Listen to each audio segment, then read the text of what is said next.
बिस्मिल्लाहिर्रहमानिर्रहीम। अल्लाहुम्मा सल्ली अला मुहम्मदिन कमा तुहिब्बु व तर्ज़ालहु। अस्सलामुअलैकुम।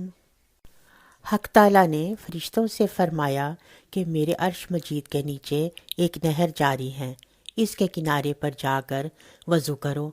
उन्हें वज़ू का तरीका मालूम ना था, लिहाजा रब ताला ने उन्हें वज़ू का तरीका तालीम फरमाया कि 3 मरतबा कुल्ली करने और 3 मरतबा नाक में पानी डालने का हुक्म हुआ। फिर फरमाया गया कि 3 मरतबा अपना मुंह धो और 3 मरतबा कोहनियों तक हाथ धोए जाएं और 1 मरतबा सर का मसा किया जाए और आखिर में टखनों तक पैर धो। लिहाजा सब ने तालीम के मुताबिक अमल किया और यही हमारे मसलक के मुताबिक वज़ू का मामूल बना है। वज़ू के बाद इनसे कहा गया कि अब ये कलिमात अदा करो।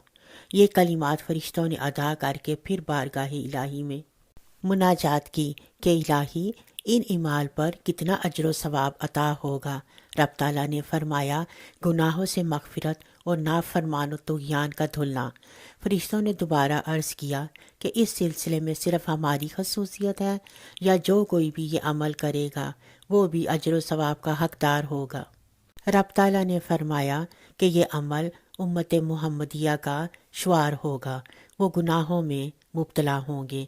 वो अपने नबी आखिर ज़मां की बरकत और इन एमाल की वजह से उन्हें अज़ाब दोज़ख से वास्ता ना होगा और ये एमाल इनके गुनाहों की मग़फ़िरत और इनकी आलूदगी दूर करने का सबब होंगे।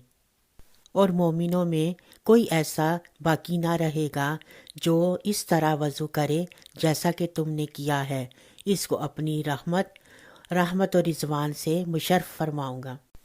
रब ताला से दुआ है कि वह मुझे और आप सब सुनने वालों को इस आयत करीमा के पढ़ने का पाबंद बना दे। आमीन।